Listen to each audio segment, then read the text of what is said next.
Rome built the largest army it has ever put on a battlefield, around 80,000 men sent to crush one general who refuses to leave Italy. By sunset, most of them are corpses. He's outnumbered almost 2 to 1. No reinforcements coming, no city at his back, no way home, and in a single afternoon, he erases them.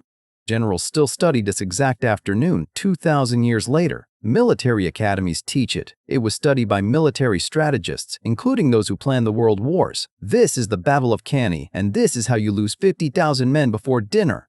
To understand it, back up. For years, two great powers have been tearing at each other. Rome, rising fast in Italy, and Carthage, the rich trading empire across the sea in North Africa. And Carthage has a weapon named Hannibal. 2 years earlier, he did the impossible. He marched an army and war elephants over the frozen Alps and dropped into Italy from the one direction Rome never guarded. Since then, he's humiliated Rome twice. At the river Trebia, he lured them into the freezing water and butchered them. At Lake Trasimene, he hid in the morning fog and ambushed a whole army against the shore. Thousands dead. Rome's pride in pieces. So Rome makes a decision. No more clever tricks, no more ambushes. They will simply build an army so enormous that no trick can save him. 8 legions, doubled in size, the biggest force in the history of the Republic. But here's the first crack in the plan. Rome does not give this monster army to one leader. It gives it to 2 consuls who take turns. Command switches between them every single day. One is Lucius Aemilius Paulus, older, careful, deeply uneasy about the whole thing. The other is Gaius Terentius Varro, loud, ambitious, and desperate to fight. On the days Paulus commands, the army waits. On Varro's days, it itches to charge. Meanwhile, Hannibal has a problem of his own. He is deep in enemy land with no supply line. He needs food, and he needs a battle, fast. So he seizes a Roman supply depot at a little ruined town called Cannae. Cannae sits in Apulia, the sun-baked heel of Italy, on a wide, flat plain beside the river Aufidus. Flat, open, and perfect ground for cavalry. Remember that word, cavalry. The 2 armies camp within sight of each other beside the river, nearly 90,000 Romans on one side, around 50,000 Carthaginians on the other. For days, they just watch, waiting to see who blinks. Then comes a morning when it is Varro's turn to command, the reckless one, and Varro has seen enough waiting. He forms the whole army for battle against the older consul's advice.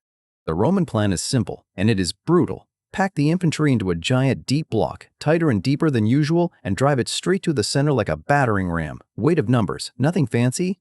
Hannibal has been waiting for exactly this. He lines up on open ground with the river guarding one flank and the wind at his back, a hot, dry local wind the Romans called the Vulturnus.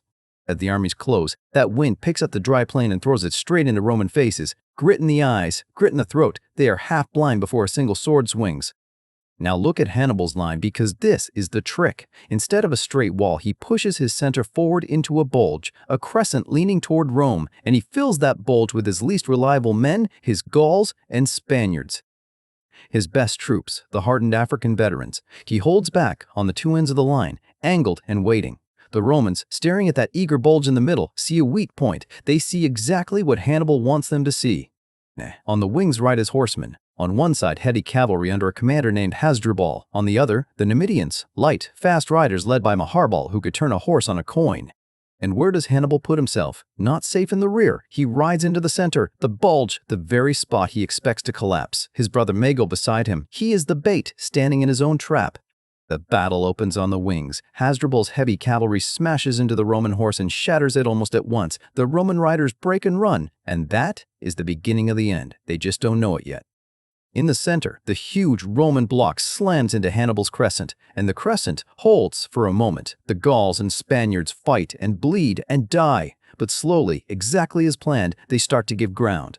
The bulge that leaned toward Rome now bends the other way, caving inward. To the Romans at the front, it looks like victory. The enemy line is breaking, so they push harder. They pour forward into the gap, deeper and deeper. They are not breaking through. They are being swallowed. The caving center becomes a pocket, a bag of men, with Roman soldiers packing into it, thousands more shoving in from behind, all of them sure they are about to win. Then Hannibal springs it. His African veterans, fresh, untouched, waiting on both ends, wheel inward. They turn and they clamp onto the sides of that huge Roman column. The jaws close on both flanks at once. And remember the cavalry? Hasdrubal's riders have finished off the Roman horse, looped all the way around the battlefield, and now they crash into the Roman rear, front, both sides, and now behind. The circle is sealed. 80,000 men are now trapped inside a shrinking ring of the enemy, the largest army Rome ever built, completely surrounded by a force half its size. And here's the horror of it. They are packed so tightly they cannot lift their shields, cannot swing their swords. The men in the middle cannot even reach the enemy. They can only stand, crushed shoulder to shoulder, and wait. The Carthaginians work the edges of the mass like men cutting a field. Ring after ring falls. The dead cannot even drop. There is no room. Some Romans, it is said, dug into the earth just to smother themselves and end it. Dust is choking. The noise is a single endless roar. There is no line anymore, no front, no orders that matter, just an army being deleted slowly from the outside in all afternoon long. Paulus, the careful consul, the one who begged them not to fight here, is somewhere in that mass, already wounded. Offered a horse to escape, he refuses. He stays with his men and dies with them. Is not alone. Around 80 senators are killed, 29 military tribunes, a former consul, a former master of horse, a whole generation of Rome's leadership gone in one afternoon on one field. And Varro, the loud one, the one who insisted on this fight, he escapes. He cuts his way clear with a handful of horsemen and rides off, leaving his army to die behind him. When the counting is done, the numbers barely feel real. Ancient historians say somewhere between 50,000 and 70,000 Romans died in a single day. It is one of the bloodiest days of battle in all of human history. The story goes that Hannibal's men stripped the gold rings from the dead Roman nobles and gathered so many they were measured by the bushel. He sent them home to Carthage, poured out on the Senate floor to show them what a victory looks like. And Hannibal? He lost around 6,000 men. 6,000 to erase an army of 80,000. On paper, it may be the most perfect victory ever won. One of his officers, Hannibal, sees it clearly. Rome is naked. Its army is gone. He begs Hannibal, "Give me the cavalry, and in a few days we will dine on the capital. March on Rome! Now! End it!" But Hannibal hesitates. He will not do it. And the legend goes that Hannibal turns to him and says, "You know how to win a victory, Hannibal, but not how to use one." Was that fair? Maybe not. Hannibal had no siege engines to crack Rome's walls, an exhausted army, and no way to feed a long siege. He had gambled that, after this, Rome would simply ask for peace. Any sane state would. But Rome is not sane by those rules. The city panics. There are riots of grief, even human sacrifices out of sheer terror. And then, Rome refuses to surrender. It will not even discuss terms. It will not ransom its own captured men. Instead, Rome makes a cold decision. Never give this man another Cannae. No more giant pitched battles. They shadow him, harass him, deny him, and let time and distance do what their legions could not. For a while, it looks like it might still work for Hannibal. Great cities like Capua switch sides. Whole regions of Italy turn against Rome. He has won the battle of battles, and he wanders Italy undefeated for years. But undefeated is not the same as winning. Rome just keeps coming. New armies, new fronts in Spain and Sicily. Slowly, patiently, it takes back everything, and Hannibal's brilliant victory starts to rot into a stalemate. And then a young Roman studies Hannibal's own tricks and turns them around. His name is Scipio. Instead of chasing Hannibal in Italy, he sails to Africa and threatens Carthage itself. Carthage panics and calls Hannibal home. In the year 202 BC, at a place called Zama, the two finally meet, and this time, Hannibal loses. The Second Punic War is over. Carthage is broken. So, Cannae did not win Hannibal the war, and yet, it never died, because what he did that afternoon was almost mathematically perfect. Turn the enemy's own size and confidence into the weapon that kills them. 2,000 years later, generals still call it the dream.